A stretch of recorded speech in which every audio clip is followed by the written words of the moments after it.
Hi everyone! It's Miss Bailee from the Children's Place of the Wood County District Public Library.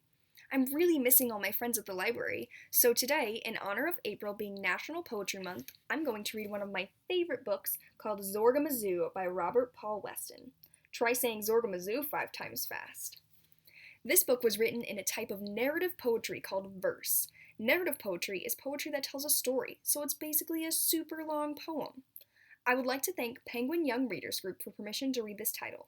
I'm only going to read an excerpt, or a short section, from Chapter 1, and if you like it so far, which I'm sure you will, as I mentioned before that this is one of my absolute favorite books, you can borrow a copy from Libby by Overdrive or Ohio Digital Library with your library card to finish the story.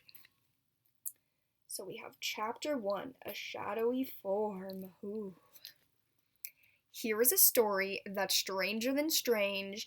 Before we begin, you may want to arrange a blanket, a cushion, a comfortable seat, and maybe some cocoa and something to eat. I'll warn you, of course, before we commence, my story is eerie and full of suspense, brimming with danger and narrow escapes, and creatures of many remarkable shapes. Dragons and ogres and gorgons and more, and creatures you've not even heard of before. And faraway places? There's plenty of those. And menacing villains to tingle your toes. So ready your mettle and steady your heart. It's time for my story's mysterious start. We begin in a subway under the ground, where people and trains go rolling around. In hurrying haste and in scurrying mobs, wandering off to their ponderous jobs. Much of the time, they would linger in vain. They would stand in the station, awaiting a train.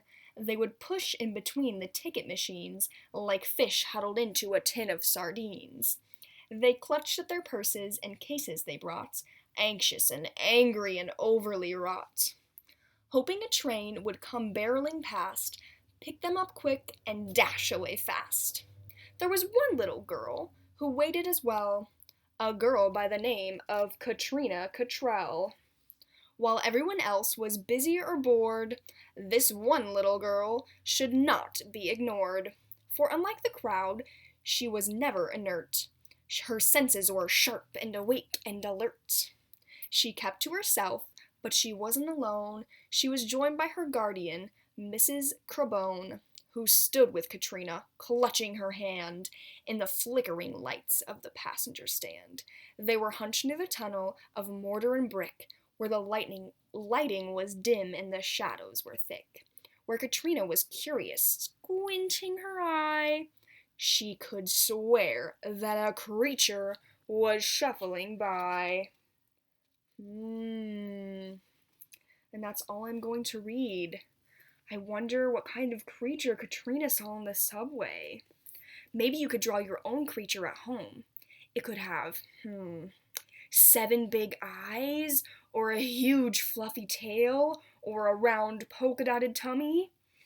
Be sure to send us photos of your creatures in the comments below, and check out your own copies of Zorgamazoo using our e-media platforms Libby by Overdrive and Ohio Digital Library.